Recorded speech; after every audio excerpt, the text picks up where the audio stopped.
It's time for the Roots and Roots Show with your host, Greg Rashid, bringing you history and music from the Black American diaspora. Greg and his guests' goal is to root the show's information in your psyche, providing you the roots to expand knowledge within your community. Now here's your host, Greg Rashid. Well, I want to say good morning, good afternoon, good evening, wherever you are in the universe. This is Greg Rashid with another edition of the Root and Root Show, heard by many people at their convenience on various platforms on the internet, be it iTunes, some on YouTube, some on Facebook, but a lot of people listen every Sunday afternoon, 3 p.m. Mountain Time in Colorado on KUHSdenver.com, created by the one and only, the legendary Henry Archuleta. And I want to say hi to all my friends in the Colorado region. Hope everyone is doing well. And I also want to say hi to the various folks all over the world that listen to the show, especially my new friends in Kenya. So happy to see folks in Kenya listening to my show. And if I sound a little tired, it's because I've gone through an incredible experience for the last 12 days. And actually, what it was is that, and it's positive, probably the most intense thing I've ever done. And what I'm talking about is that I went on what they call a 10-day meditation retreat. It was at the Vipassana Meditation Center up in northern Thailand. Because some of you, if you don't know, I'm based in Bangkok, Thailand. That's where I live. And you'll hear in the background from time to time everything from roosters crowing to people selling food, etc. in the background here.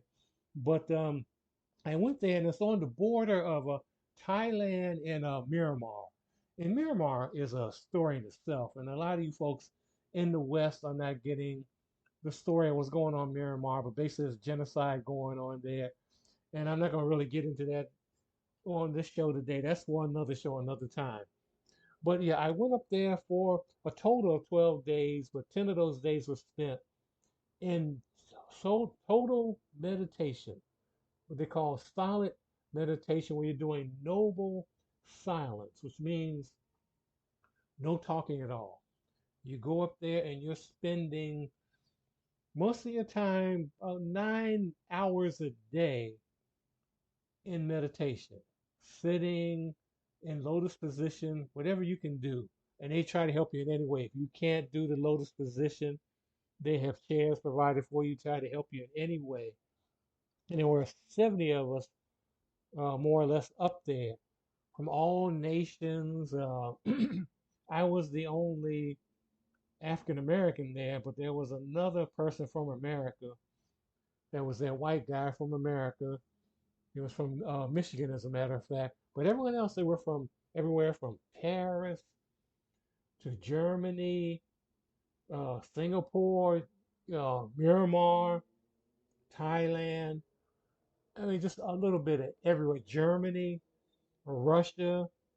Just a fascinating group getting together just to do silence. You get up there, you're doing total silence, which means basically when you get there, they take your cell phone, your laptop, your tablet.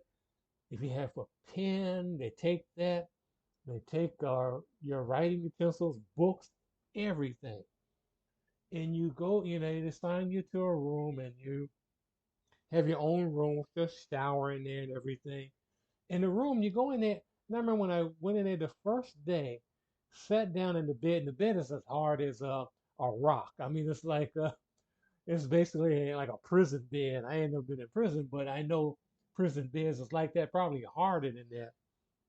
And I sat on the bed, and I said, "Oh, let me," I'm waiting until starting the first meditation, the first day there. So I'm reaching for something in my bag and realizing I don't have my phone. I don't have a book. I used to carry a Gideon's Bible with me. I don't even have that with me. I don't have anything. I don't have anything to write with. No paper, no anything. So you're just sitting there in the room waiting for the first bong. You hear bong, bong. That means go to the first meditation. And you're sitting there, and once you get into the meditations, you get to the point where you actually start reviewing your life. And that's the key thing with this meditation. It's Vipassana. That's Vipassana. And what it means is to see things as they really are. And when you do this meditation, you're seeing yourself as you really are. I saw people during the time I was in my room and during the meditations, that I hadn't thought about in 50 some years, sometimes 60 some years. And, it's incredible. You see your life, you see the good, you see the wonderful, you see the bad and the ugly. And, you see people that come into your life and you're shown what lessons that you are giving to these people as well as what lessons they gave you. And it's just incredible as you go through this experience.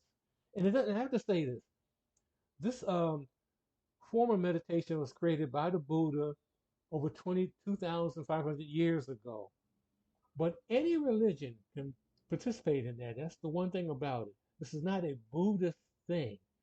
Anyone can do this because I know some people are probably listening and right now saying, "Oh, you're trying to make us Buddhist." No, it ain't nothing wrong with that anyway. But you're learning a form of life. The whole purpose is just to make you think about the moment, the present. What happened in the past is the past. The future has not come yet. You are living in the moment. When you're in meditation, you are in that moment. And you're sitting there in the meditation hall in silence. And you can't, although I moved and other people are moving, and since you can get up and go to the bathroom or something, whatever you have to do. But basically, you have to sit still, totally still. If you got an itch, don't scratch it. You got sweat coming down your face, don't wipe the sweat off. Anything. You're still. In your mind, you're cleansing your body, but you don't want. Unlike with some other meditations, and I'm not knocking any other meditations.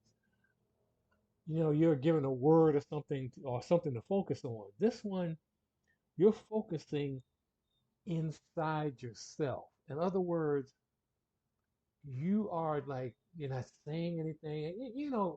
One thing with meditation, the goal is to get you out of monkey mind, which basically is you got all this chatter in your mind, you got all these ideas, and you want to get that out of there and just have this peace, nothing. And that's what you do with this meditation, Vipassana.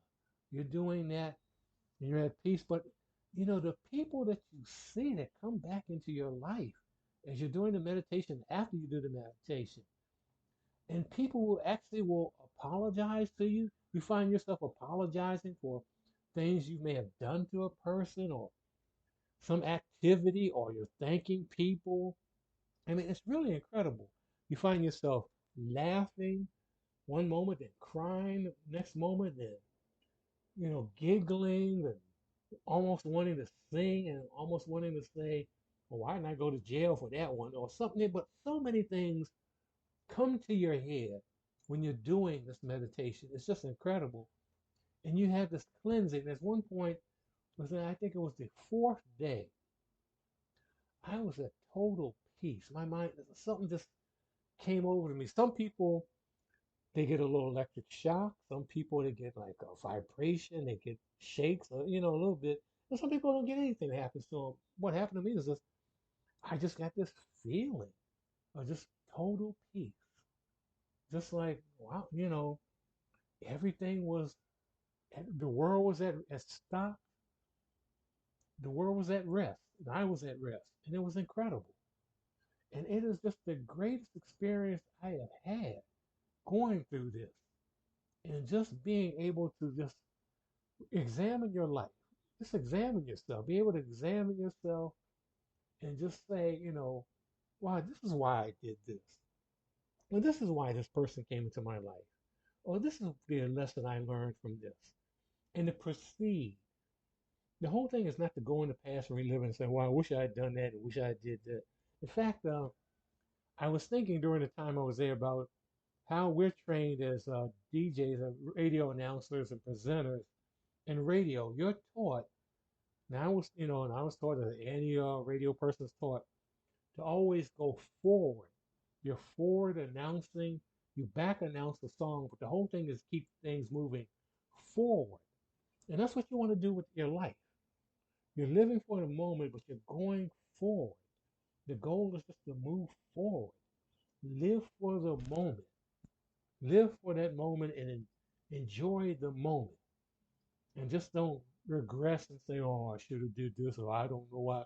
I don't know what how I'm gonna pay for this at the end of the month, and I don't know, how I'm gonna do this. Am I going to go to college next year? Am I going to do this and that?" The future's not planned. You don't know. You can make plans, but the future is not promised. Nothing's promised but the moment. So you relax with this meditation and enjoy the moment. And Vipassana will do that. It'll just make you just relax and enjoy the moment. And if more people in this world had, would use Vipassana or any type of meditation, I don't think we would have the wars, the problems, the Karens in the society, none of this. Because you would realize it's not worth it because we're all the same. We're all made of the same molecules. We're actually energy. We're all basically atoms when you break us down, break down anyone. So no matter what you may think about someone, you may hate that. You may hate Donald Trump. You may hate someone else. But in reality, we're all connected. And that's what makes racism so stupid, sexism, everything. Because in the final analysis, we're all going to die. We're all going to meet our maker in some way. And we all have the same schedule because we live that's why you have to live for the moment and enjoy it. Enjoy your life. Nothing is promised. So, and so enjoy it. That's what positive will do to you. And I have to say, I have used meditation. I mean, I've meditated for ages since I learned when I was studying karate, actual martial arts in DC. When I was in high school, I was going to learn Taekwondo with Jung Ri, the master, as they called him. And that's why I first learned meditation. And I used it over the years, but this is something completely different. But it is meditation. But Vipassana is meditation, and it's just relaxing. But you see everything. You see your life. And for a lot of people, they may not want to see their life, but eventually, one of these days, you're going to see your life. You're going to live, you'll have to look there and say, "Oh man, this is why I did this. This is why I did this." And your karma, the karmic debt that you paid previously. And I know some of you are probably saying, "I don't believe in reincarnation. I don't know what you're talking about." But eventually, you have to pay that debt. And you come back and you relive. And you make amends. You make amends in your life.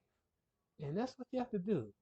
And this is what, the meditation will teach you. You will learn how people will just come to you. How, that you never even, like I said earlier, that you never even thought about. And they come to you. And you're so grateful that they did. And you're so grateful for the lessons that they gave you. And I just recommend this for anyone. If you're not, and if you're not into, you don't want to do this positive, just do some sort of meditation and just look at your life. I would recommend it for, if it's positive for everyone in the world. And there are institutions and centers of meditation for Vipassana all over the world. Those of you who listen to me in Colorado, there's one in Elbert County. Go check that out. Even my new friends in Kenya, there's one in Kenya. They're all over the world. Check it out. But like I said, if you don't want to do Vipassana, there's other meditations that you can do. There's other ones that you can do. And look into that. But look into yourself. And it's so, I was chuckling to myself while I was there because something I've always wanted to do, and it gets back to when I was in high school and first, was doing Taekwondo. And I got into looking at the old TV show Kung Fu. Unfortunately, it had David Carradine,